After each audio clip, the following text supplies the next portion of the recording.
देखिए अवतल दर्पण, ठीक है, अवतल दर्पण को समझते हैं।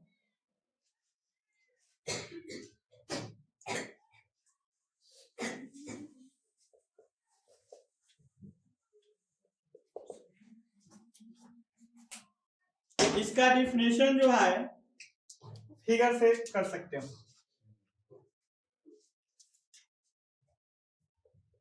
अभी वाला रंग मतलब क्या किए, कलर कर दिए, अंदर वाला भाग क्या है, चिकना है। इसके मध्य बिंदु जो होता है उसको P से सूचित करते हैं, और ये दर्पण का क्या कहलाता है, ध्रुव कहलाता है।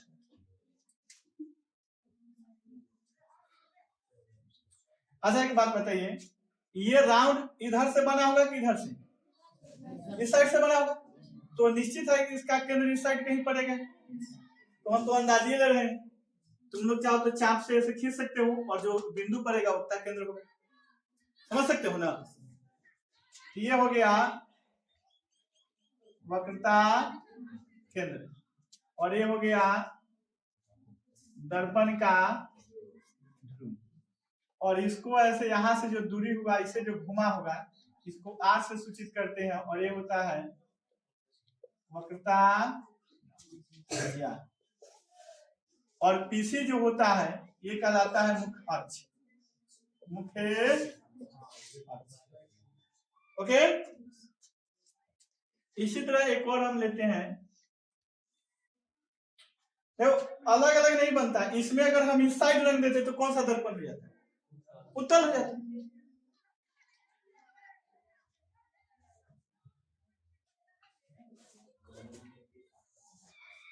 इसका ये ध्रुव हो गया। अब बताइए गोलीय इस साइड का भाग होगा, तो कहीं ना कहीं इसका सेंटर इस साइड पर आ,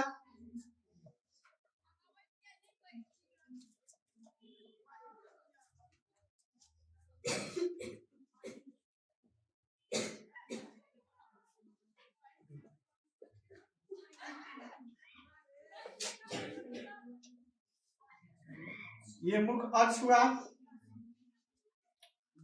तो परिभाषाएं जो देंगे इसका, पहला अवतल दर्पण का, तो फिजिक्स में ऐसे समझाने के लिए चिकना भाग यूज किया जाता है, लेकिन फिजिक्स में दर्पण का चिकना भाग को परावर्तक सतह कहा जाता है। क्या कहते हैं, परावर्तक सतह। अब परावर्तक सतह किसे कहते हैं, तो ध्यान से समझिए, प्रकाश का परावर्तन हम चिकने भाग से कराते हैं, यानी कि जिस हिस्से से किसी वस्तु के जिस भाग से, जिस तरफ से, जिस हिस्से से प्रकाश का परावर्तन कराया जाएगा, रिफ्लेक्ट होगा प्रकाश, उस सतह को हम क्या कहेंगे, परावर्तक सतह। तो चिकना भाग से परावर्तक सतह हो रहा है, सॉरी चिकने भाग से प्रकाश का परावर्तन हो रहा है, यानी कि जिस भाग से हो रहा है उसको हम क्या कहें, परावर्तक सतह कहते हैं। सही समझे। देखिए तो इसमें परावर्तक सतह क्या है, धंसा हुआ है कि उठा हुआ है, धंसा हुआ है। तो मतलब जिसका परावर्तक सतह धंसा हो, बस हो गया परिभाषा, ठीक है। जिसका परावर्तक सतह धंसा, इसका चिकना भाग यानी चिकना भाग परावर्तक सतह क्या है, उठा हुआ है, तो इसको हम क्या कहेंगे, उत्तल दर्पण।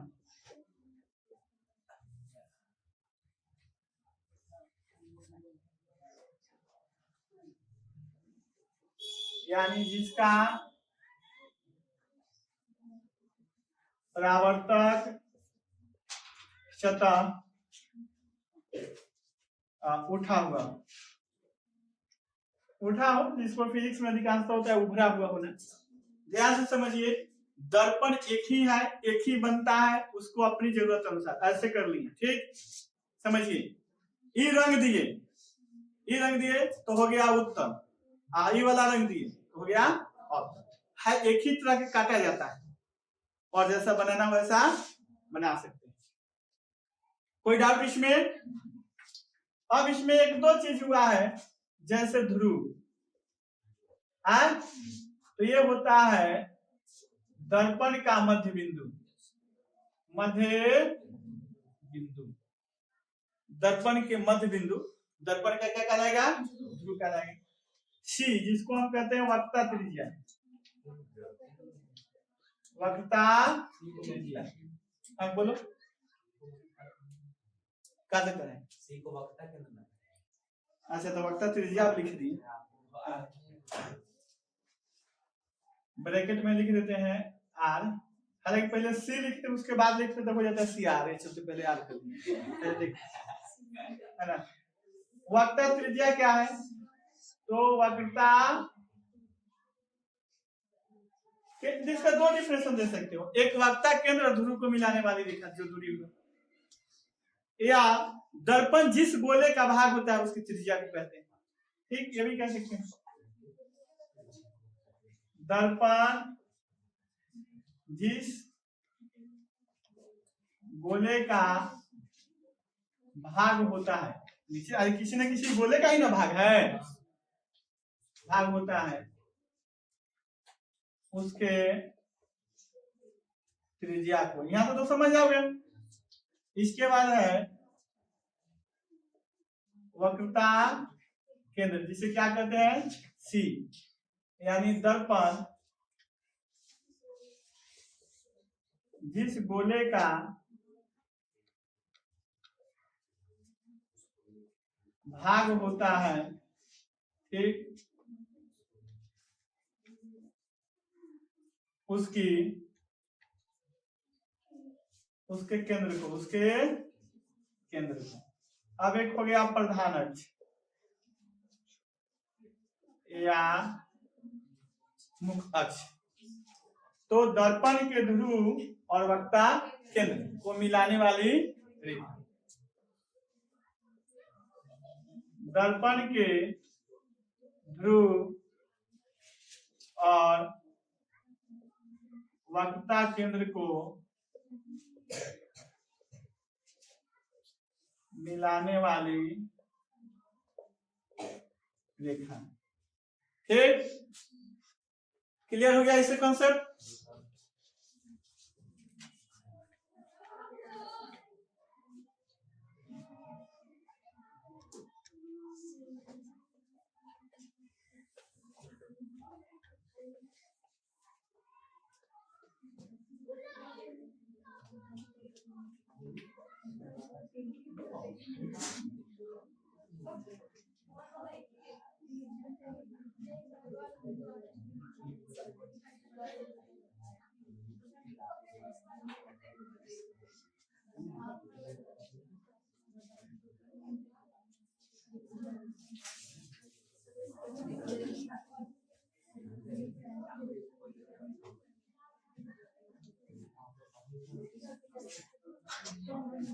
चलिए अगला चीज जानते हैं इसका,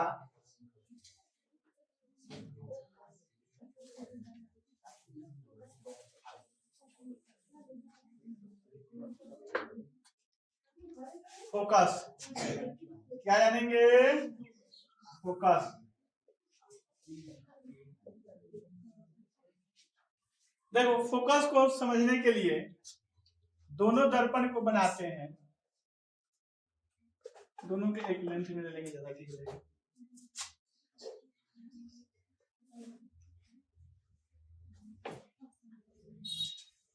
अब तो जान गए हो, पी इस साइड भी लिख सकते हैं, कहीं भी लिख सकते हैं, सी हुआ,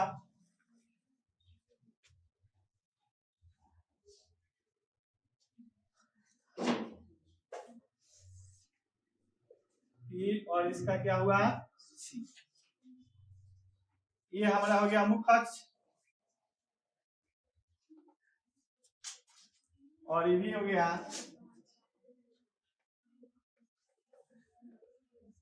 मुख्य अक्ष। तो किसी भी दर्पण के जो फोकस होता है उसको जानने के लिए पाया गया कि जो मुख्य अक्ष है उसके समांतर से एक प्रकाश की किरण खींची जाती है, उसके समांतर से, चाहे वो नीचे से खींचवा चाहे ऊपर से खींच। लेकिन जो 10th में आपको जो पूरे फिजिक्स पढ़ने हैं दर्पण में, उसमें हमेशा किरणें ऊपर से ही खींचना है, क्योंकि वस्तु हमेशा मुख्य अक्ष के ऊपर रख के ही प्रतिबिंब बनने की चीजें पढ़ना है। तो इसलिए मान लिया जाए कि ऊपर से कोई किरण इसके समांतर सीधे जा रहा है। अब बताइए अपने से कि अगर ऐसा कोई चीज हो, अगर हर बिंदु पर मुड़ा हो, तो अपने से बताना, अगर गेंद को भी सीधा यहाँ पर मारा जाए तो गेंद इसी रास्ते पर जाएगा कि इधर छटकेगा कि नीचे की तरफ छटकेगा? नीचे की तरफ। पता है जिधर ढलान उसको दिखेगा। ओके, तो यहाँ से प्रकाश जो एक गोलीय भाग है इस टाइप का है ना, इधर जाएगा कि इसी पथ पे कि नीचे की ओर आएगा? तो नीचे की ओर आएगा। तो मान लो कि ऐसे चला गया और मुख्य अक्ष को जिस जगह उसने क्रॉस किया, काटा, वही होता है मुख्य फोकस। तो ये इसका रहा एफ मुख्य फोकस। ओके, अच्छा इसमें किरणें इस साइड से आएगा कि इस साइड से? जिस साइड चिकना होगा उस पर आपतित होगा। आपतित होने का मतलब उस पर आके पड़ेगा। फिजिक्स में क्या बोलेंगे? आके पढ़ने को आपतित होना। ठीक है। स्कूल 20-21 तक बंद है, सरकारी है आदेश, क्या समझिए? साफ साफ आदेश में लिखा है, धारा 144 क्रिमिनल एक्ट। मतलब क्रिमिनल एक्ट का मतलब होता है कि ये कहने के बावजूद आप स्कूल खोलते हैं तो आपको आपराधिक धारा में जाना पड़ेगा। आपराधिक मतलब ये अब जानते हो सब, तो बात निकले बोले। एक होता है सीआरपीसी, हाँ मतलब चलो वो सब छोड़ो, हिंदी में समझ। गांव में अनपढ़ भी जाना नहीं, दीवानी और फौजदारी, ये सुने हो मुकदमा? तो जो फौजदारी होता है उसमें क्रिमिनल एक्ट लगता है, अपराध की श्रेणी में आता है। और जो दीवानी होता है वो कागजी लड़ाई होता है, जैसे तलाक का मुद्दा कागजी है, पारिवारिक मुद्दा जो रिश्ते में है वो दीवानी के अंतर्गत आता है, खेतीबाड़ी का दीवानी के अंतर्गत, जिसमें हथियार का प्रयोग हुआ है, ठीक, वो किस में आता है? फौजदारी में आता है, मारपीट हुआ। और बिना हथियार के हो लेकिन उससे विवाद होने की संभावना हो, है ना, ऐसा कुछ हो जिससे भारी समस्या उत्पन्न हो जाए, जान माल की क्षति हो जाए, वो सब क्रिमिनल एक्ट में आता है। तो सरकार कह दिया ठंडा में स्कूल बंद रखना है, ठंडा में किसी बच्चे को अनहोनी हो जाता है तो वो क्या हुआ? क्रिमिनल एक्ट हुआ, जान माल की क्षति हुआ। बात समझ में आ रहा है ना? तो ये जो आदेश हुआ है वो क्रिमिनल एक्ट के अधीन हुआ है, यानी 144 जो धारा होता है उसके अधीन होता है। बात निकले तो वो फौजदारी है।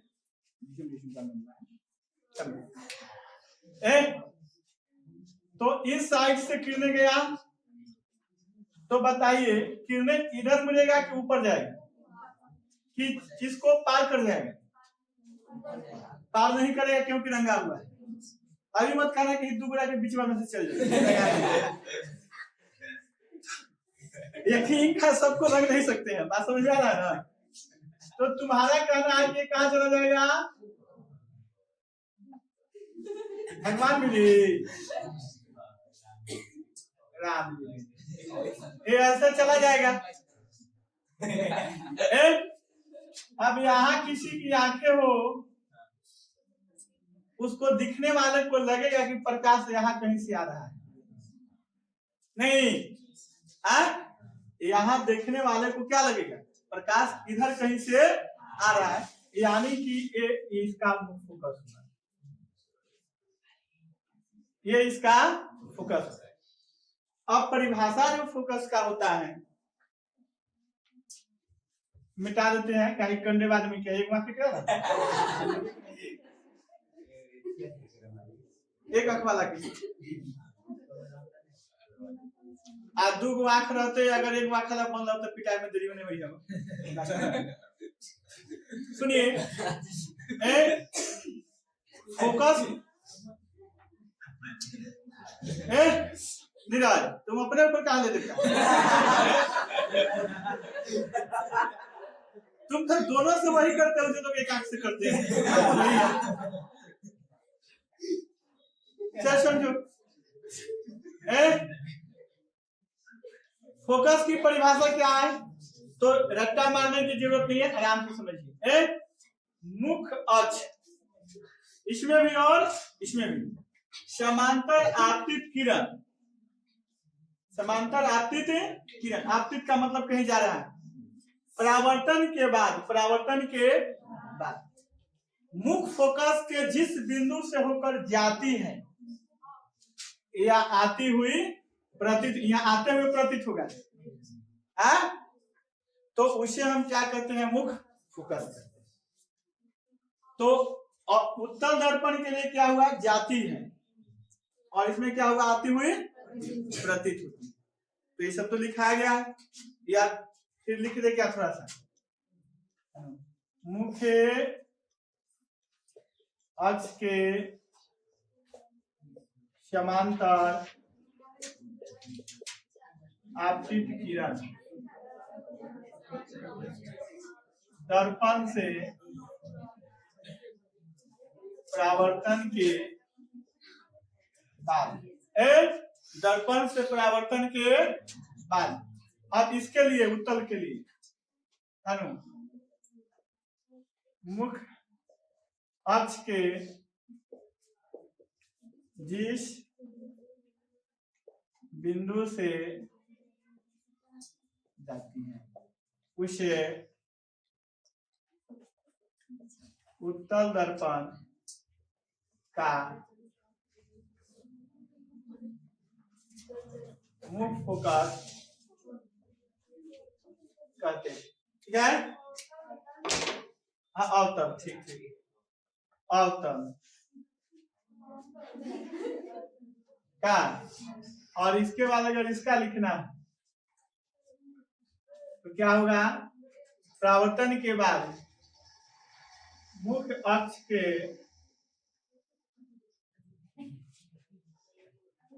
जिस बिंदु से आती हुई प्रतीत होती है उसे उत्तल दर्पण का मुख्य फोकस ध्यान रहेगा सबको, यही परिभाषा है। और आज दोनों को एक साथ कर दो, परावर्तन के बाद, ठीक, मुख्य अक्ष के जिस बिंदु से जाती है या आती हुई प्रतीत होती है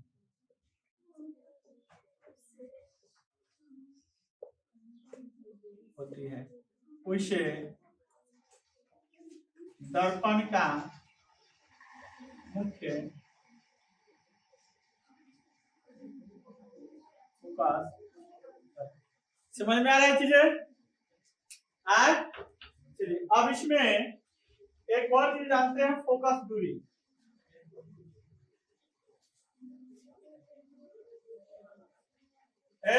फोकस दूरी देखो, तो दर्पण के ध्रुव, किसी भी दर्पण के ध्रुव है और मुख्य फोकस है, इसके बीच के जो ये दूरी है इसी को क्या कहते हैं, फोकस दूरी। और इसमें भी इसको क्या कहेंगे, फोकस दूरी। यानी कि दर्पण के ध्रुव छोड़ो, ध्रुव और फोकस के बीच की दूरी को क्या कहते हैं, फोकस दूरी कहते हैं। ये जो फिगर बना है परफेक्ट बना हुआ है, पूरा जो इसका अध्ययन जो 10th क्लास में करना है दर्पण से प्रतिबिंब के बारे में, इसी टाइप पे ही करना है। तो समझ सकते हैं, नोट में इसको देखो कि किसी भी बिंदु से जब भी हम बाईं तरफ नापेंगे तो उसका वैल्यू ऋणात्मक होता है, और दाहिने तरफ नापते हैं तो वैल्यू धनात्मक होता है। पक्का? तो दर्पण के ध्रुव से हम अगर फोकस को नापेंगे तो ये फोकस दूरी होगा। तो नापने के लिए हम किस साइड जा रहे हैं, बाएं साइड या दाएं साइड? बाएं। तो जब भी बाएं लेफ्ट में जाएंगे वैल्यू किस में देगा, ऋणात्मक। यानी कि अवतल दर्पण के फोकस दूरी क्या होगा, ऋणात्मक। और इसकी दूरी नापने के लिए हम कहा जा रहे हैं, दाहिने तरफ। और उत्तल दर्पण के फोकस दूरी क्या होगा? धनात्मक। कैबिनेट हो गया?